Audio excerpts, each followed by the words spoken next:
Hey, what's up, everybody? This is Noah from the Low Rated Duelist, and it's been a while since I posted anything. I believe the last thing I made was the spellbook deck profile back about a month or so ago. I just been kind of like behind the scenes, like just pretty much making thumbnails and stuff for a while.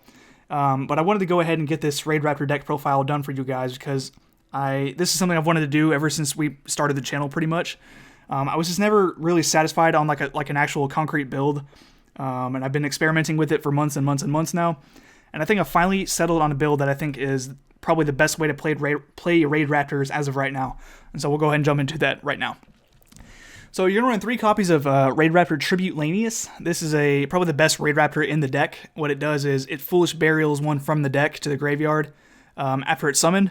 So normally what you're going to do is like normal summon this and then pitch a Mimicry to the graveyard, and the Mimicry can banish itself from the grave to search any Raidraptor card. Usually you're going to go for Nest.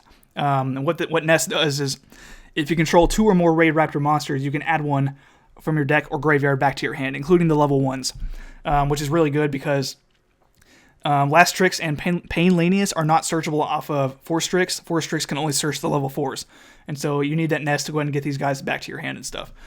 3 copies of Vanishing. What this does is you can activate the effect while it's on the field to special summon a level 4 or lower Raidraptor from your hand, including itself, because it's a soft once per turn, so you can actually special summon another copy of itself from your hand and then activate that effect to special summon another one, which is really good. 3 copies of Mimicry, like I said, in the grave. It's got really good synergy because it can banish itself and search any Raidraptor card from your deck. 2 copies of Summoner Monk, which is a brand new addition to the deck that I've actually decided is actually like super good, because before... Okay, so if you're someone who's familiar with the way Raidraptors work, you'll notice that I'm not running any copies of Fuzzy Lanius, which is the level 4 that can summon itself from your hand, and when it's sent to the graveyard, it adds another copy of itself from your deck to your hand, which you might be thinking like, wow, that sounds really good, why aren't you running it? And the reason is because it has this dumb-ass restriction of, like, if you use either of its effects that turn, you can't special summon any monsters that turn except for Raidraptor monsters, including before you summon it. So, like, if you summon something else, you can't even use its effects at all, which is super dumb to me. And this deck actually focuses on making Utopic Zexal, which requires you to be able to make generic rank 4s, which is why I'm running Summoner Monk. And it's actually been really good in testing so far, and you guys will see in the replays like how actually consistent that first turn Zexal play really is with this build. 2 copies of Singing Lanius. I've considered actually running 3 copies of this because I've just now begun to realize like how good this card actually is. It can inherent summon itself from your hand if you control an XYZ monster. It does not have to be a Raidraptor monster. It can be any XYZ monster. And it's great because it's an inherent summon, which means your opponent can't chain like a Max C to it, which is great. So I've been kind of like contemplating whether or not to run 2 or 3 copies of this. 2 is fine for now, but you know, in further testing we'll see. 2 copies of Pain Lanius. This is a level 1, searchable off of Nest. What it does is, it's kind of complicated to explain. Basically what it does is, you can target a Raidraptor monster you control, take damage equal to its attack or defense, whichever is lower, and then special summon it from your hand, and then it becomes whatever level that monster was. So you're pretty much always going to be targeting a level 4, and then you take damage, special summon it from your hand, it becomes level 4, and you can overlay it for a Force Tricks, because you can actually only if you use that effect, it can only be used for the summon of a winged beast type monster if you're going to exceed summon with it. So like a Zero Fine, which I'm actually not running in the main deck anymore, but like Zero Fine, Castel, or Force Tricks is like the 3 main targets for it. 3 copies of Last Tricks. What this does is, if it's on the field, you tribute it, special summon any Raidraptor XYZ monster from your extra deck, but its effects are negated, it can't attack, and it is returned to the extra deck at the end of the turn. So what it's useful for is you basically bring out whatever is 2 ranks lower than what you actually want to summon, and then rank that up into using Astral Force or Skip Force into like what you actually want. 3 copies is good because you want to see it as early as possible. The only thing I don't like about this card is the fact that it has the restriction of, if you use that effect to tribute and then bring one out, your opponent takes no battle damage for the rest of the turn, which is kind of dumb.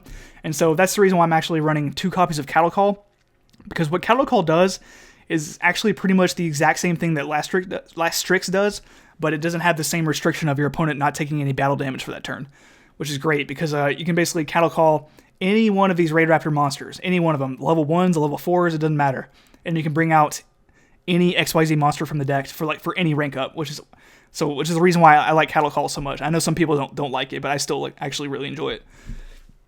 Moving on to spells. 3 copies of Allure of Darkness. Every monster in the deck is dark, so it's kind of a no-brainer. 3 copies of Instant Fusion. Yeah, so we're running Norden for, obviously, again, like the rank 4 plays to go into Zexal. So you want to run 3 copies because you want to make that play as consistent on your first turn as possible. 1 copy of 1-for-1 because it brings out Last Tricks for basically like a free rank up play. Raigeki because it's Raigeki. Soul Shave Force. I'll be honest, the actual effect of Soul Shave Force doesn't come into play very often. Basically, like the reason I'm running 2 copies is because it's basically just discard fodder to make Zexal again. But its effect does come up every once in a while. Basically, what I use it for is, like, if I have a 4 Strix in the graveyard, you activate this, pay half your life points, special summon your 4 Strix, and then you can lay any rank 6 monster in the entire game of Yu-Gi-Oh!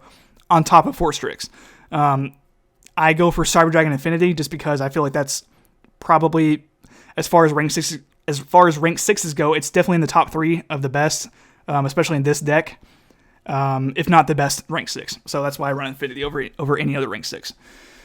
2 copies of Pot of Desires, just for extra consistency, extra draw power, because you need the consistency. You want to make that Zexal play on your first turn as consistently as possible. Moving into the rank ups, 3 copies of Astral Force.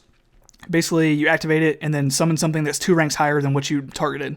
The only downside to this card is that you can only target the highest rank monster you control, which means if you have an Ultimate Falcon and a 4 Strix on the field, your Astral Force is pretty much useless because it's going to force you to target your Ultimate Falcon, which obviously, as we all know, is unaffected by card effects, and so you cannot rank up an Ultimate Falcon that's already on the field. And this also does have the added effect of, if it's in the graveyard, you can add it back to your hand instead of conducting your draw phase, which is good sometimes. It comes into play occasionally. But if you do that, just keep in mind you cannot summon any monsters. You cannot special summon any monsters that turn except by the effect of Rank Up Magic Astral Force. Rank Up Magic Skip Force. The card is pretty amazing, pretty broken actually. That's why I run 3 copies of it. So like basically it does the same thing as Astral Force, ranks something up by 2. But if it's in the graveyard and you have an XYZ monster in the graveyard, you banish this plus the Raidraptor XYZ monster from the graveyard, and then special summon any Raidraptor XYZ monster from the graveyard. So basically, if you have like an Ultimate Falcon plus a 4 Strix in the graveyard, banish this plus 4 Strix and bring your Ultimate Falcon back. So your opponent's like, oh, look at me, I attacked over Ultimate Falcon. And it's like, nope, psych, because you just bring it back next turn anyways. 1 copy of Upstart Goblin, because we want to run a 39 card deck instead of a 40 card deck. And 2 copies of Cattle Call. I've already been over why I use that. And 1 copy of Nest, just like for extra pluses. Searches the level 1s. Moving on to the extra deck. 1 copy of Norden, because 1 copy is all that they're going to let us play. So we're going to continue to run 1 copy until they ban it. 1 copy of Final Fortress Falcon. This is the new rank 12. It's pretty good. It's unaffected by card effects, just like Ultimate Falcon is. But what it does is, like, if it destroys a monster by battle, you can banish a Raidraptor from your graveyard, and it can attack again. You can activate that effect up to twice per turn, which is pretty cool for like just clearing your opponent's board or like going for like an OTK or something. 2 copies of Ultimate Falcon because it's broken as fuck, and you want to make this as consistently as possible. Basically, it's Towers 2.0. If you don't know what this card does, it's Towers 2.0. It's unaffected by card effects, any card effects. 3,500 beat stick, and during the end phase, if your opponent controls a face-up monster, all monsters your opponent controls lose 1,000 attack. But if your opponent does not control a face-up monster, they take 1,000 burn. And it's just like, once it's on the field, it's a really big threat, and it's hard for an opponent to deal with. Pretty much the only 2 ways of getting rid of it are to kaiju it or just attack over it. 2 copies of Satellite Cannon Falcon. I hardly ever actually summon this. I basically just am using it as rank up fodder to make Ultimate Falcon. 1 copy of Infinity because you can make it with Soul Shave Force. 2 copies of the new Revolution Falcon Air Raid. This card is pretty good. I'm like, the more I use it, the more I start to like it. What it does is, upon summon, it has like a Volcasaurus effect. It pops a monster and inflicts burn equal to its attack. And you can summon it by discarding a rank up spell card and using a rank 4 or lower Raidraptor monster that you control. So either 4 Strix, or if you run the rank 3, which nobody does because it sucks, you can do it. You can summon it that way. And when it dies by either battle or card effect, it special summons a Revolution Falcon from your extra deck and attaches itself to that Revolution Falcon as XYZ material, which is amazing. I can't tell you how many times people have like just not paid attention to the effect of this, and they either attack over it or like blow it up with something, and I just bring a Revolution Falcon out, and they're just like, well, shit, what can I do now? I can't attack into a Revolution Falcon, you know? One copy of Utopia Prime, one copy of number 39, 2 copies of Force Strix. 3 is not really necessary in my opinion. You can pretty much get away with just running 2, so I just needed the extra deck space. And 1 copy of Utopic Zexal. This is like the big Mac Daddy of the whole deck, and let me explain why. So basically the way you make this is you lay it on top of a Utopia monster that you control by discarding a normal rank up spell card from your hand. It can't be a quick play, it has to be normal. So basically what you do is you make Utopia, like with Instant Fusion or Summoner Monk, what have you, make number 39, lay Prime on top of that, discard a rank up, and then lay this on top of that. And what this card does is it gains 1,000 attack and defense for each XYZ material attached to it, so it basically hits the field with 4,000 attack and defense. And then during your opponent's turn, during their draw phase, you can detach a material, and for the whole entire turn, your opponent cannot activate any cards or effects. For the whole turn. Which means all they can literally do is set and pass. And this card is so broken, and it just has so much natural synergy with the deck in general, because we're already running rank ups, so like why not run this? And just like in experimentation, like testing, that's the whole reason why I'm running all this stuff to make ranked 4s with, because you want to make that as consistent as possible. And you'll see in the replays like how consistent I actually have made the turn 1 Zexal play. And in some cases, like I think I have 1 replay of it. You can actually, I think it's like a 5-card combo, so it's like pretty much never going to happen. But with the right hand, you can actually make Zexal plus Ultimate Falcon on your first turn, which is like, that's like pretty much like an insta scoop. I mean, like, what are you going to do against that? But yeah, that's the deck, guys. I'm actually really, really happy with the build.